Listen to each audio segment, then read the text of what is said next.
नमस्कार साथीहरू, स्वागत छ तपाईँहरूलाई हाम्रो युट्युब च्यानलमा। आजको भिडियो हामी कुरा गर्नेछौँ नेपालको क्रिकेटसँग सम्बन्धित एउटा ठुलो खबर आएको छ।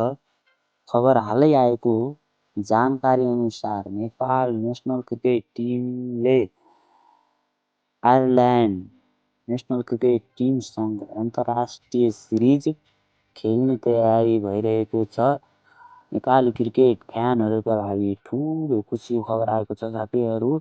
यो खबरले नेपाली क्रिकेट फ्यानहरूको ठुलो उत्साह थपेको छ, किनभने आयरल्यान्ड नेसनल क्रिकेट टिमको एक बलियो टिम मानिएको छ। त्यसैले नेपाली क्रिकेट फ्यानहरूका लागि ठुलो खुसीको खबर छ। थप जानकारी। यसका साथसाथै नेपाली स्टार खेलाडीहरू जस्तै सन्दीप लामिछाने, दिपेन्द्र सिंह, सोमपाल कामी, कुशल भुर्तेल, गुलसन झा, लोकेश बम जस्ता खेलाडीहरूले निकै महत्त्वपूर्ण प्रदर्शन गर्दै आएका छन्। युरोपमा पनि नेपाली खेलाडीहरूको माग बढिरहेको छ, जसले नेपाली क्रिकेटको स्तर माथि उडिरहेको सङ्केत दिन्छ।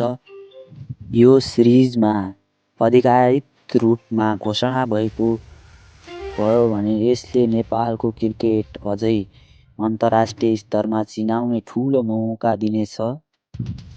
ल साथीहरू, यो सिरिज कस्तो लाग्यो तपाईँहरूले कमेन्टमा भन्नु नभुल्नुहोला साथीहरू। म चाहिँ यस्तै भिडियोहरू तपाईँहरूको साथमा ल्याउने छु। यो मेरो फर्स्ट भिडियो, म आज सुरु गर्दैछु यस्तो भिडियो बनाउन साथीहरू।